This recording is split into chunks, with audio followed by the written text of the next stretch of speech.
Microsoft Teams is a collaboration app in Microsoft 365 that helps your team stay organized and have conversations all in one place. Hi, I'm Dawn. In this training, we'll explore what you need to know to start being productive with Microsoft Teams. Teams brings together chat, meetings, calling, content collaboration, and shared files and apps in a single, secure location. As we continue, we'll look at an overview of the Teams interface, explore Teams and channels, work with chat for informal conversations, learn about scheduling and attending meetings, and also see how you can work with files and apps. The Microsoft Teams interface includes a navigation bar where you'll see notifications about your recent activity, chats, teams, meetings, files, and apps. Let's look first at teams and channels. A team is a collection of people, content, tools, all based on a specific project or group. So here, for instance, is a company-wide team for the Contoso organization. All teams will start with a general channel, and then additional ones can be added as needed. But here we have a team that's more project-based. And unlike the company-wide, not everyone would see this or be involved with this team. Or it might be department-based, such as sales and marketing. Now, as you can see here, teams are made up of channels. And you build those channels by topic, department, projects, smaller work groups, and it could even be for some fun. So channels are really where the real work gets done, where you hold meetings, have team conversations, and share and work on files. You might think of teams as different houses with each channel as rooms in the houses. So let's explore this sales and marketing team in a little bit more detail. And by the way, these teams can be moved up or down in your view so that you can give priority to the ones you want to work with more often. One of the things that will help you in Microsoft Teams is to understand a little bit more about the visual information that we see here. If a channel is in bold, that means that there's been some additional activity since you were last in that channel.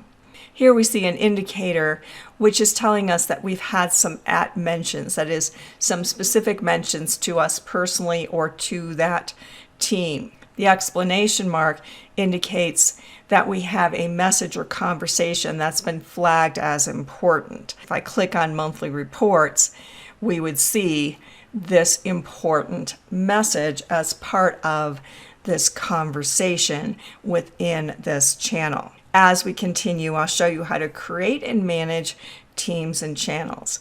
But for now, let's step back to explore a little bit more about the Teams interface.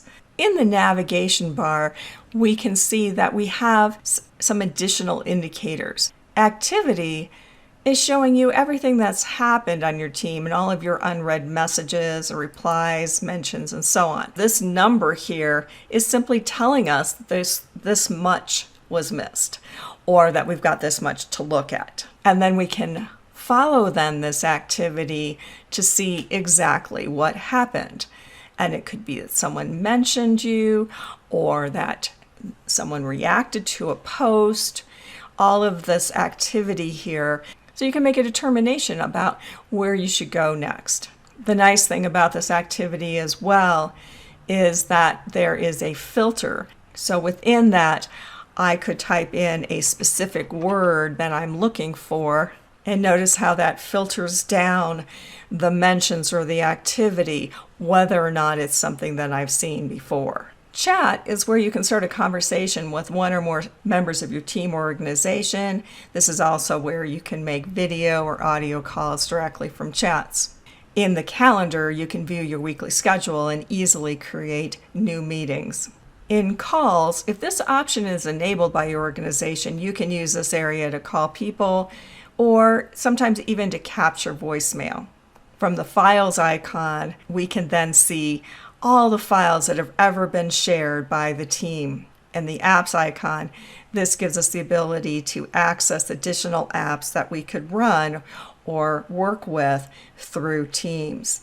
The command box at the top of the screen gives us the option to globally search items or people, take quick actions, and launch applications. And then finally, our profile in the upper right-hand corner. This is where you can customize settings, change your status for availability, and have access to other key areas related to you within Teams. So we'll explore some of these options in more detail as we continue our look at Teams.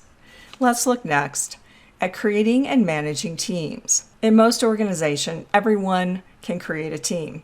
However, many of the teams you need may already have been created, and so it's a good idea not to have a huge number of teams, which can make it more difficult to bring people together on a common issue. Depending upon your needs, if you have a short-term project, for example, a channel within an existing team might be the best option. But what if you want to join or create a team? We can start this at the bottom where we see this option, join or create a team. Here you see all of the available teams. Teams can be public or private. Public teams in your organization will display automatically. If it's a private team, it's possible that you have received a code to join that, or you may have just been automatically invited to that, and so it would already display in your list of teams. For this, I'll create a team. Next, you have two options. You can build a team from scratch, or you could actually create it from an existing team. That is, it could be a template. If, for instance, you were building a project team, there might already be a structure set up from a previous project you'd worked with. In this case, I'll build a team from scratch. From here, we pick the type of team. Is it private, where people need to be invited to the team or need to request the ability to join that team? It could be public, meaning anyone in your organization can join it. They aren't automatically included, but they would be able to, and they would see that in the search and the ability to join that team. Or is it organization-wide? Everyone in the organization automatically joins it. In this case, I'll make this private, and this is a project team. Once you've added the team name and a useful description, choose Create. Next, we'll add some team members. As you start typing, you'll see any organization members that would match that name or information. It could be a distribution list as well. Now I have my team members. I will add them to this brand new team. For right now, everyone is a member of the team. I'll explain more about roles as we continue, and we'll close. So here I have my new project team. I'll move that up by simply dragging it to make that a little bit more accessible. It can be helpful to know that by default, every team gets a general channel. Now, this is a good one to use for information and announcements that the whole team needs, but for specific issues and topics, you want to create a separate channel. In this general channel, I start a conversation. Now notice as I click into this, that this could just simply be some standard text, but we have some other options as well. Specific formatting, attaching a file, emoji, GIF, stickers, stream, which gives us the ability to work with videos, to record, praise, and there's even more. And this is a flexibility that we have within Microsoft Teams. For now, I'll put in a standard message, but maybe we want to just brighten that up a little bit with an emoji. And we'll go ahead and either hit enter, or you can click the send arrow on the right. Notice as well that the channels will reflect the activity that takes place. The nice thing about Teams conversations is that you can actually edit this message. Now you can only edit your own messages, but that gives us a little bit more flexibility if we forgot to mention something or we have a typo, anything like that. Now, if you hover over the message, one of the things that you might notice here are these reactions. So these are similar to some of the reactions we see in social media platforms. We also have the ... This is something we see throughout the Teams interface. From more options, Notice all of the possible things that you can do here. We could delete this message, we could copy a link to it, and we could edit. And what I want to do is have an @ mention. An @ mention is handy in a conversation because it's a way to either flag the entire team, the channel, or even individuals. And this is a way to then further notify those people that there has been some activity. Notice when I type the @ only the team members show up. And I could select one of these individuals so that they are mentioned. But I want this to be for the entire team. For that, I'll type the word team. If you're in a specific channel, and pick this from the suggestions. An @ mention could also be @channel. So this would call attention to that new conversation within the channel for anyone who has flagged notifications. Because I'm editing, now my options are a little bit different here, and I'll simply hit the checkbox to say that I'm done. This indicator here tells us that there is an @ mention. Over time, existing teams can also evolve. And let's look then at how to manage a team. For the Mark 8 project team, we'll go to the ... for more. And here we have options such as leave the team, we can add a member. For this, I'll manage team. Within a team, there are 3 possible roles: owner, member, guest. Now you must be a team owner to invite guests. If you're creating a team, you automatically become an owner. So we can see that we have multiple owners for this. Owners can add or delete members from a team. They can even delete a team. To help share the load, it's good to have multiple co-owners of a team. That way, if you're not available, other team members can take care of the team. And it's frankly a good practice throughout the use of teams, as owners may leave the organization. But anyone who has access to this team would be able to see who is part of it.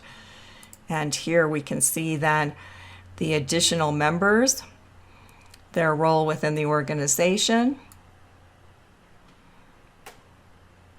And we can also add other members, view the channels that are available in this team. Here you'll see the descriptions, which can be really handy, and explore other information about this team. For my new team, I'd like to add another person to that. And once again, we'll go to the ... for more. And although I could go to manage team, here I'll simply choose add member.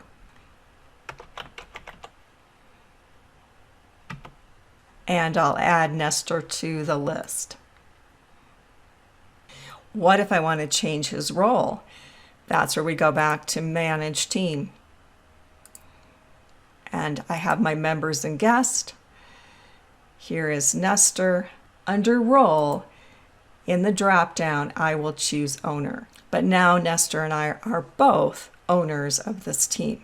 I'll return back to the general channel. And for this, I want to make this an announcement. So Nestor's not only new to the team, but he's also new to the organization. This is where we go to format. And what happens here is that this opens up our compose box. And this gives you more flexibility for formatting, for the size and style of your text, and to create something that's a little bit more robust, such as you would have in word processing or even an email.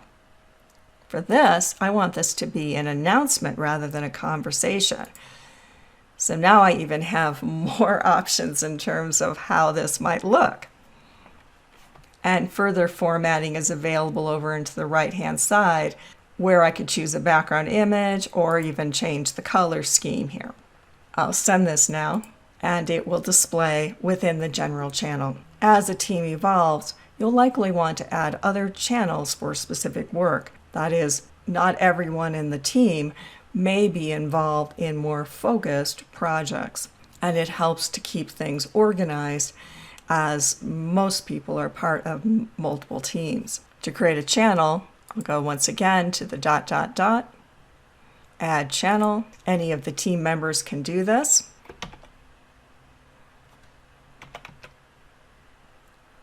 In addition to the channel name and description, another option is the privacy. The default is that this is a channel that everyone on the team is able to see. Another option is a private channel within the team.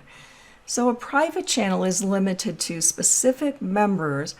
In fact, a private channel can even have different owners than the team, but all the members in the private channel would need to be part of the larger team.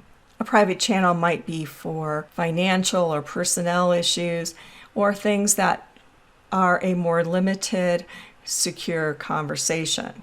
Only the people that are part of that private channel would see it as a channel within that team. We'll keep this as a standard channel, but I want everyone to see this in their channel list. And we'll add.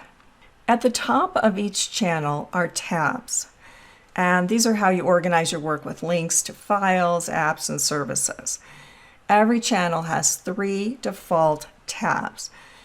There's Post, and this is where your team posts messages, replies, conversations, where you can hold meetings and even share files. We have Files. This is automatically then where shared files are stored and can be accessed and can even be co-edited. You'll see some options to be able to directly upload a file, download a file, sync files. Here we have a variety of actions that we could apply to this file, including how we'd like to edit the file. And then our third tab is a wiki. This is an optional area where you can draft documents, you could track meeting notes, and collaborate in real time. So tabs aren't just containers for your content, they're really active places where you can get your work done. For this channel, we not only have those default tabs, but there's another tab here which is actually a document. And so this document has been added as a tab for easy accessibility for review and editing. To add important tools to the top of a channel, click on this plus, add a tab. For instance, we could add OneNote to provide easy access to a shared notebook, or add Planner to create a project board for tracking team tasks. One of the things to pay attention to when you're in a channel and a conversation is that these are threaded conversations. And that means that all of the replies to an existing conversation are directly under the previous messages. And that's a good thing to keep in mind. That is, if I really want to respond to this comment here, that I want to reply rather than putting my own separate conversation. However, if I want to share something separately, then I could start a new conversation here, and I'm going to attach a file. Navigate to the location of the file, select it, it will be part of this conversation.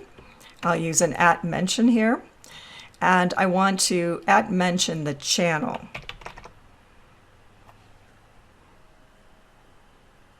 And I'll send that. As we saw earlier, by hovering over an existing message, this is also where we have access to different options for it, including reactions, and those will show up then for that message. As this isn't my message, I can't edit it, but I could mark it or save it, bookmark it. That is a way to save things that are more important or that you want to reference later. Next, let's explore the other collaboration tools of Teams in more detail. Do you want to talk privately with a person or a group? That's where you use chat. This is the more traditional chat that is typically one-on-one. It doesn't have to take place in a team or a channel. I want to start a new chat here, and I could either use the keyboard shortcut Control-N or just simply click on that pencil. And I want this message to go to Alan.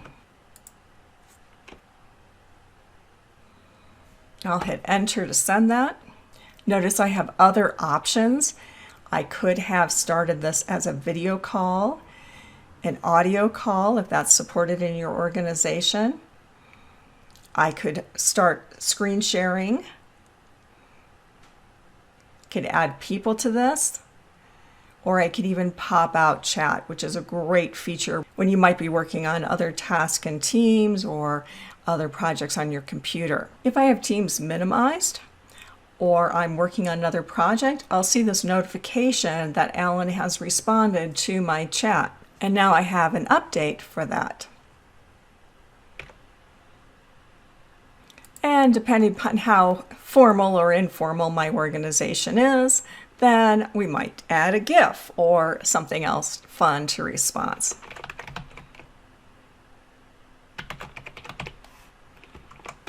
Or it could simply be a simple reaction. Now, because Alan and I are going to be involved in a number of different projects together, I want to go to the ... here, and I'm going to pin his name, our chat, to the top there so I can easily get to that.